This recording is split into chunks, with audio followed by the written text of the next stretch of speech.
Hey,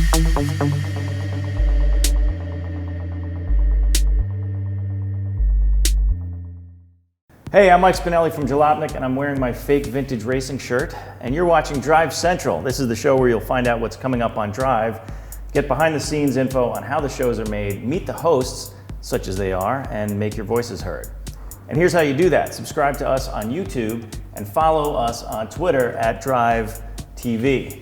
Then each week on Drive Central, we'll read your comments and answer your questions right here, even the ones where you hate on my fake vintage racing shirt, and whatever else you can think of, as long as it's 140 characters long.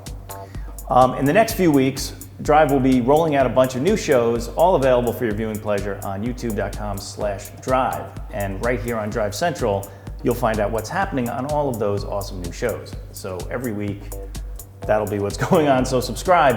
Anyway, yesterday you saw Drive's first special, Shakedown at the Nurburgring 24. Today on Drive Central, we're going behind the scenes with the host of Shakedown, Leo Parente, on what makes the Nurburgring 24 such an amazing motorsports event and what went into making that particular piece of film. But first, you know his work from UK's Evo magazine and soon on PistonHeads.com. He's Drive's own British person and sideways driver, Chris Harris.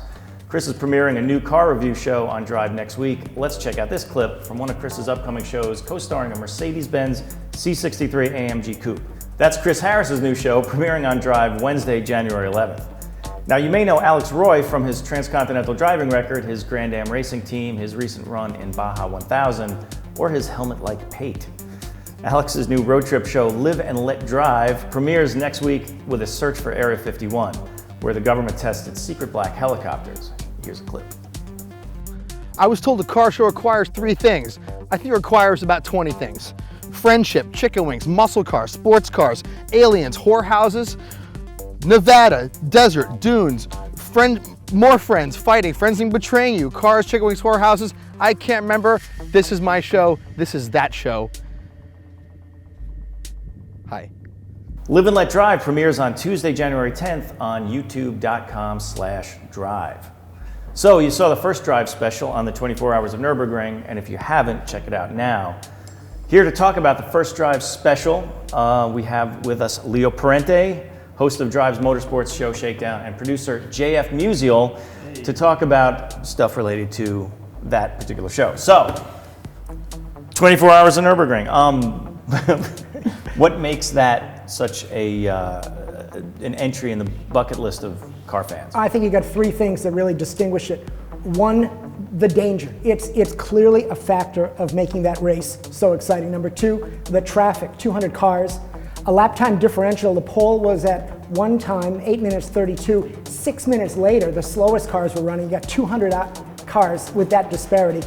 And then I think the last thing is it's the technical diversity. It's so anti-spec. The cars are all different. The track is not a sanitized F1 track. It's all so intense. That's what made it different. You're looking at runoff areas of 4 to 5 feet in some places. There's no margin for error. And you look at how many cars. It's incredible. There's so much passing going on everywhere on the track. Well, that's the thing. And in the woods, isn't the track only like 30 meters or 30 feet wide? You can barely fit 2 cars through it. It's amazing. Well, I was from watching this. I didn't realize, like, thinking about the closing speeds. Yeah. You have cars hitting 200, and you have other cars that max out at like 125. How do they keep from? The running joke that we didn't put in the video was IndyCar can't get 25 cars through turn 1, and here's 200 guys and girls running for 24 hours, and it really was that respectful element of danger. I mean, the fast cars had the blue lights, so you knew you had to respect them. But even the wheel-to-wheel traffic, if you effed up, you're all going in the fence, what's the point? And there was that type of acknowledgement. You look at the drivers, there's one shot we had in the film of the SOS AMG going. And there's one shot where he hits the curbing, the driver hits the curbing, he swerves back in, and then he comes back out. It's like they're wheeling these cars every minute they get. They're right on the edge because, as the driver said, they don't really know the track perfectly. Well, that's what I was going to say. I mean, how often does the average racer get to? I mean, I guess in Germany you can just pay and drive the Nürburgring, but how do you? I mean, aren't that many training laps that these guys do. I think they're only doing like 6 or 7 laps, right? Yeah, and not only that, there's not a lot of practice, and a commenter already made the thing that said, "Oh, Leo, you're wrong. 700 people must know it." You've got top-level pros, Le Mans winners, XF1, F1 drivers, and you've got amateurs. All I'll say is some of the pros looked me in the eye and said, you know what, I'm still learning the track. When I made the comment about catching the car through the whole thing, it was because a pro told me, you know what, I don't know this whole thing. I'm just wheeling it. And I'm sure learning the track is much more than knowing where the turns are, but knowing the different surfaces, there's concrete patches, different, the curbs there are maybe 5 inches off the tarmac in certain places. So it's not just normal curving. You have to know every piece of the track. Different weather, different conditions, different time of day. Everything factors into literally catching the car as you run through this place. So, I mean, what about managing 200 cars on the track? I mean, how do they know when to pit? I mean, how do you, that must be a nightmare, actually, pitting. A lot of the drivers actually said that, their radios actually go out of service at a certain point, so they actually carry cell phones in the car with them. So if something happens, they're calling on a cell phone to get back to the pits and say, I don't know what's going on. So they're driving the Nürburgring and they're calling, so like, I don't know. they're texting while driving. See, now that's... I gotta tell you, I was constantly amazed how this whole thing worked. From the people that were running the race, organizing everyone to get to the grid and get to the start, to the teams kind of managing fuel loads, stint changes, the mechanics of it. The pits are the craziest part of this whole equation because there's 200 cars, there are not 200 pits. So you've got 4 or 5 cars sharing one pit stall. By the end of the race, that may be down to 2 cars. But at the beginning, they're managing, and look at the opening shots, just see how many cars there are.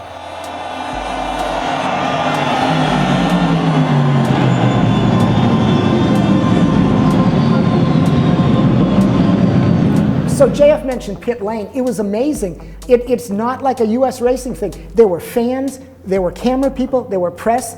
It was just packed with people, and yet no one was getting run over. Yeah. Everyone was once again respecting, I think, the danger of this whole experience. It was there were people that had amazing. VIP guests, and everyone knew, look out for those people because they don't know what they're doing. So, Anti-ALMS. They're doing pit walks during the race. and actually, the press guide mentioned that if you check with the corner marshal, the photographers can cross the track during the race. So screw worrying about hitting 200 cars. Now I got to dodge the photographer. Yeah.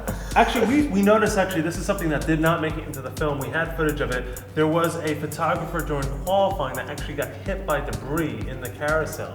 Car popped, I think it was an M3, popped into the carousel, popped out, hit the wall, and there was a photographer right there that got hit. You gotta get stretchered out and everything. Oh, it's man. pretty bad. So there is an element of danger for both sides of the equation, spectators and also... Well, it's interesting. I mean, so drivers are kind of out there on their own in a lot, because that's a huge track. Yes. So they're out there. It's not like, oh yeah, come on back in. What if you blow a tire in the middle of the... There are 2 elements to this. So some people, I saw cars actually on the normal roads because the track is so expansive, 3 towns. If you blow a tire into turn 4 out of 100, or whatever it may be, some of them will just get off the track and drive on the normal roads back to the pits. Yeah. So Vettel cuts the chicane. These guys go on the interstate. Yeah, most certainly. And there's also stories of certain teams hiding spare parts in the woods so that they don't have to make it back to the pits. The driver can make the change. So a driver, theoretically, breaks down in the middle, runs into the woods and gets a toolkit and we won't name names, but it's not theoretical. It's true. It has happened. There are teams putting parts in the woods. Yeah. That's cool. That's very cool. It's pretty cool. And then you got the craziness of those. Well, speaking of the woods, I mean, this is like you mentioned that it was like Coachella meets Burning Man for cars. I mean, look at that beer tower. Okay, so I kind of misled here because I said we're only 3 hours into the race. Yeah. What JF discovered, he got there early. These people have been here for over a week. Yeah, I was there a week before we actually shot most of this, and these people were setting up the Monday before the race. Well, it's a lot like Sebring in America. They do kind of stuff. On steroids. I mean, we talked to people at our hotel in the area, and this is an annual pilgrimage. They all get ready to go here. Now, I thought we'd find a combination of real race fans and just, hey, we're here to party like Long Beach. Unfortunately, every time we talked to someone, they knew the goddamn race. It was amazing. Yeah. I mean, they're into it. Yeah. So they're actually following it. It's not like they're wasted and they don't know what they're doing. They know the drivers. They have their fans. It's pretty cool. So one last thing, if someone wants to go, a fan wants to go to the 24 hours of Nürburgring, should they just pack their tent and show up there? There are a lot of people on a lot of car forums that have gone to this event. I would scour those forums first and foremost before you purchase any tickets. And I have to tell you, hotel situations, you have to book at least 6-7 months in advance. And it's when? It happens in in June, I think June this year, and they try to make sure it doesn't mess with any other racing schedules or any other race series. So it's late now, but if you... It's a bucket list item you have to go to. In the middle of the summer though, and again in the film, it's only 7 hours of darkness, so don't expect to sleep too much. Right. It's awesome. And what's next for you guys? What's the next show you guys are going to be working on? You know, we do these. We're going to be doing these specials, I guess, every few weeks up to every quarter. I think the question really remains, what does the audience want to see? Because we can really do anything that is really demanded of us. So oh God, we have ideas. So what do you want us to but do? we want to know what you guys think. Where should we go? And so don't say to go to hell. Something like 24 Hours of Lemons, for example. Oh. I just threw that out there. And there are awesome car events out there. I wish we could have done the car, but the car is. That's a tough one. But that's maybe next year. Who knows? Cool. Who knows? Cool. Bucket list. JF Musial, producer of Drive, and Leo Parente, host of SHAKEDOwn.com. ShakeDown.com. SHAKEDOwn, the Drive show, which is on when? Fridays? Monday and Mondays? and Friday. So before the races and after the races. Pretty much. Cool. There you go. So that's all for Drive Central this week. If there's something that you want to see, like these guys said, let us know. And we will see you next week. Later.